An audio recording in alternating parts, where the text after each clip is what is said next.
They treated her like a criminal. The heavy clack of the metal doors echoed through the cold, sterile room, bouncing off the white walls and making the air feel even more suffocating. Emily Thompson, barely 24, stood frozen, her hands trembling as officers questioned her relentlessly, their eyes sharp and suspicious. Every word she tried to speak was drowned out by the harsh accusations and whispers around her. She had only stepped into the wrong place at the wrong time, yet the weight of judgment pressed on her like a stone in her chest. The fluorescent lights flickered overhead, throwing shadows that danced cruelly across her tear-streaked face. In those moments, she felt invisible yet painfully exposed, as if the world had decided she was guilty before even a shred of truth could surface. Before we dive deeper, if you believe in kindness, second chances, and the power of hope, don't forget to like this video, comment, share, and subscribe to our channel, and tell us in the comments where you're watching from. Minutes felt like hours as Emily was forced to sit in the holding room. Her mind raced, trying to make sense of how one misunderstanding could spiral into such terror. Every sound, the shuffle of feet, the slamming of doors, the distant hum of a security camera, made her heart jump. She thought of her mother, waiting at home, unaware of the chaos unfolding. She thought of the little cafe she worked at, the tiny family of colleagues who had always believed in her honesty and kindness.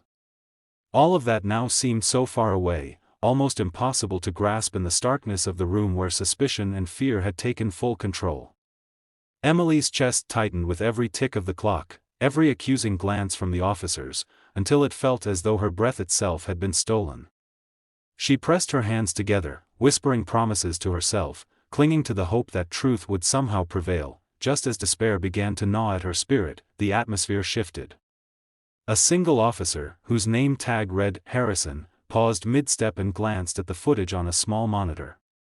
His eyes widened, his posture stiffened. Minutes later, he returned to the room, his expression unreadable but carrying a strange tension. The same people who had minutes before been certain of Emily's guilt were now leaning in, eyes widening, murmuring under their breath. Something had changed, something terrifying in the way reality was beginning to unravel. The evidence that had painted Emily as a criminal was unraveling, piece by piece, like a dark puzzle suddenly showing its hidden truth.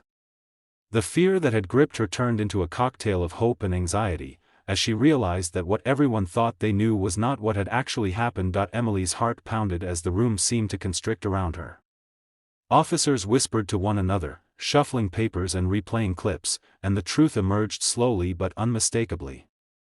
A man who had seemed trustworthy, whose presence had initially reassured her, was revealed to be the true culprit behind the crime she was accused of. His carefully constructed lies had almost trapped her, but the cracks in his story began to appear, and with each revelation, Emily felt herself breathe a little more freely. The terror of the situation had not left entirely, but it was now mixed with a growing sense of vindication. Her mind, once clouded by panic and despair, began to process the astonishing reality that within minutes, her life had gone from condemned to exonerated. As the officers moved to free her, Emily's knees felt weak. She stepped out into the hallway, the harsh lighting softened now by the relief that pulsed through her veins. She saw faces of those around her soften, eyes that had once judged now filled with a tentative awe. She walked slowly, savoring every step, feeling the weight of her fear lift, replaced by a raw, almost painful gratitude for this unexpected reprieve.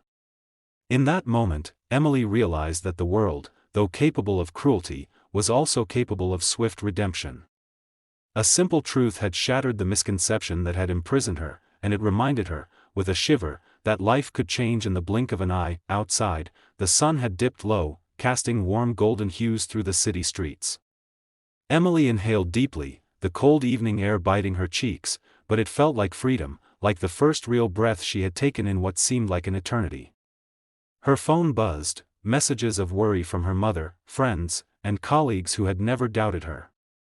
Tears streamed down her face, this time not from fear, but from relief, from gratitude, from the overwhelming realization that injustice had almost won, but truth and perseverance had prevailed. She knew that scars of those terrifying minutes would remain, yet they were tempered by the knowledge that resilience, honesty, and patience had ultimately seen her through. Emily walked down the streets, each step echoing with the lessons she had learned.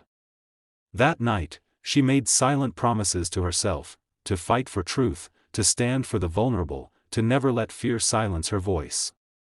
The memory of being treated like a criminal would forever remind her of the fragility of perception, and the power of standing tall even when the world misjudges you.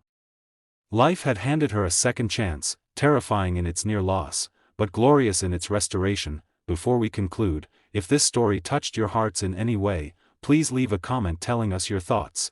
It helps us keep sharing these stories of resilience, hope, and courage. Your engagement means the world.